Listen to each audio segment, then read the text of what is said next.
Titan submarine, जो बनाई गई थी 111 साल पहले डूबे हुई टाइटैनिक शिप के मलबे को देखने के लिए, जो कि बहुत ही ज्यादा डीप सी में मौजूद है। इस सबमरीन को सी लेवल से 4000 मीटर नीचे जाना था, जहाँ पर टाइटैनिक का मलबा मौजूद है। और इतने डीप सी में बहुत ही ज्यादा अंधेरा होता है, इतना अंधेरा कि अगर आपकी आंखें खुली भी हैं, फिर भी आपको लगेगा कि आपकी आंखें बंद हैं, मतलब कुछ भी नहीं दिखाई देता। और समुद्र के इतने नीचे बहुत ही ज्यादा एटमॉस्फेरिक प्रेशर होता है, और जितना डीप आप ओशन में जाओगे उतना पानी का प्रेशर बढ़ता रहेगा। और जब ये सबमरीन टाइटैनिक को रीच करेगी तो इस पर 6000 PSI का प्रेशर होगा। यानी इस बात को आप ऐसे समझो कि आपके शरीर के हर एक इंच पर एक अफ्रीकन हाथी को खड़ा करने जितना प्रेशर पड़ रहा है। लेकिन इस सबमरीन को 10,000 PSI के प्रेशर को हैंडल करने के लिए बनाया गया था। तो फिर ये लापता कैसे हो गई, जानेंगे इस वीडियो में। टाइटैनिक, जो अपने समय की सबसे बड़ी और मशहूर जहाज थी, जिसको अनसिंकेबल कहा जाता था, और इसके ओनर ने ये तक कह दिया था कि भगवान भी चाहे तो इस जहाज को नहीं डुबा सकता। लेकिन 1912 को जब ये जहाज पहली बार पानी में उतरी तो अपना पहला ही सफर तय करते हुए ये जहाज डूब गई। लेकिन ये जहाज इतनी पॉपुलर क्यों है? ये बस एक जहाज ही तो है, इसमें खास क्या है? वेल, इस शिप को खास बनाती है एक मूवी जेम्स कैमरॉन की टाइटैनिक, जिससे लोगों की दिलचस्पी इस जहाज में ज्यादा हो गई। लोग जानना चाहते हैं कि कैसी है टाइटैनिक और वो कहाँ डूबी है और अभी वो किस हालत में है। तो आज हम बात करेंगे ऐसे ही कुछ लोगों के बारे में जो एक सबमरीन में बैठकर टाइटैनिक जहाज के मलबे को देखने के लिए गए थे और अब वो खुद ही लापता है। टाइटन सबमरीन, इस सबमरीन को बनाया गया था ताकि ये समुद्र के अंदर 4000 मीटर तक जाकर लोगों को टाइटैनिक के मलबे का टूर करा सके। और इस सबमरीन में बैठकर टाइटैनिक के मलबे को देखने के लिए आपके पास 2 करोड़ रुपए होने चाहिए। यानी इसका एक टिकट 2 करोड़ का था। जाहिर सी बात है कि इसे सिर्फ अमीर लोग ही अफोर्ड कर सकते हैं, और इसमें सिर्फ 5 लोगों के लिए बैठने की जगह है, मतलब बस वो बैठ सकते हैं और कुछ नहीं। 4 दिन का ऑक्सीजन था और एक छोटी सी खिड़की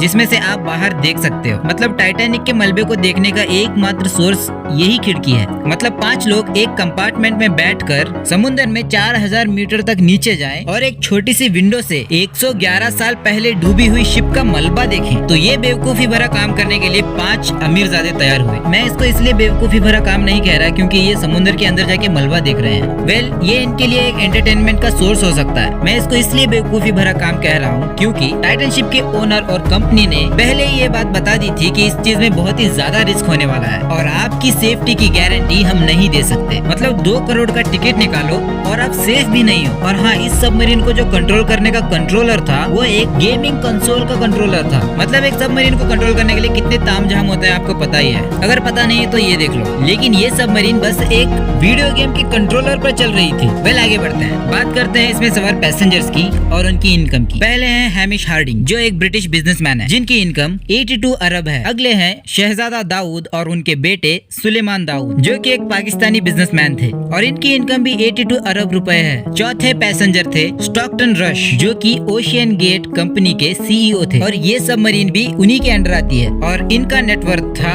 98 करोड़। और हमारे 5वें पैसेंजर हैं पॉल हेनरी, जो कि एक शिप एक्सपर्ट थे और इनकी नेटवर्थ थी 1.23 खरब रुपए। मतलब अंधा पैसा था इनके पास। वो कहते हैं ना कि गरीब लोग भूख से मरते हैं और अमीर लोग शौक से मरते हैं। ओशियन गेट की mothership Polar Prince Saint John port से 700 किलोमीटर का सफर तय कर अटलांटिक सागर के उस पॉइंट पर पहुंच गई जहां पर टाइटैनिक डूब गई थी। ये दिन था सैटरडे 17 जून 2023 और अगले ही दिन 18 तारीख को इस टाइटन सबमरीन को पानी में उतारा गया। और हैरान कर देने वाली बात यह है कि इस छोटी सी शिप को समुद्र के अंदर 4 किलोमीटर तक नीचे भेजा जा रहा है, जहाँ पर सिग्नल लॉस्ट होने के चांसेस बहुत ज्यादा होते हैं। लेकिन फिर भी इस सबमरीन को मदर सबमरीन से कोई भी केबल कनेक्ट नहीं कर रही थी। टाइटन को टाइटैनिक के मलबे तक पहुंचने में 2 घंटे का समय लगना था, लेकिन 1 घंटे 45 मिनट के बाद मदरशिप से टाइटन सबमरीन का कनेक्शन लॉस्ट हो गया। वेल, इतने डीप ओशियन में नेटवर्क और रडार का लॉस्ट होना कॉमन सी बात थी, तो इस पर ज्यादा ध्यान नहीं दिया गया। ये ट्रिप सिर्फ 7 घंटे की थी, लेकिन 8 घंटे बाद भी जब सबमरीन वापस नहीं आई तो पोलर प्रिंस के कैप्टन ने ये अनाउंसमेंट कर दी कि हमने सबमरीन खो दी है और सारे मदरशिप के लोगों के होश उड़ गए। इसके बाद टाइटन को ढूंढने की प्रक्रिया बहुत ज्यादा तेज हो गई। बहुत सारे कोस्ट गार्ड्स और हेलीकॉप्टर्स को सर्च के लिए भेजा गया और एक प्रॉपर रेस्क्यू ऑपरेशन सेट किया गया, लेकिन टाइटन का कोई भी सुराग नहीं मिला। लेकिन तीसरे दिन 21 जून को गहरे समुद्र से रडार में एक आवाज सुनाई दी। तो क्या था? बहुत सारे आरओवीज को उस आवाज की डायरेक्शन में भेजा गया, लेकिन उन आरओवीज को भी कुछ नहीं मिला। 3 दिन बीत चुके थे और जैसा कि मैंने आपको पहले भी बताया कि इस सबमरीन में 4 दिन का ऑक्सीजन मौजूद था, लेकिन खाने पीने का कोई बंदोबस्त नहीं था। लेकिन फिर भी यूएसए, कनाडा और फ्रांस ने उम्मीद नहीं छोड़ी और इस सबमरीन को ढूंढते रहे। 22 जून दोपहर के 2 बजे आरओवीज को फिर से डीप सी में भेजा गया, लेकिन इस बार आवाज की डायरेक्शन में नहीं बल्कि टाइटैनिक के मलबे के पास। और 3.5 घंटे की सर्च के बाद टाइटैनिक के मलबे के 1500 फीट दूर टाइटन सबमरीन की टूटी हुई टेल दिखाई दी। यानी जो टाइटैनिक का मलबा देखने गए थे,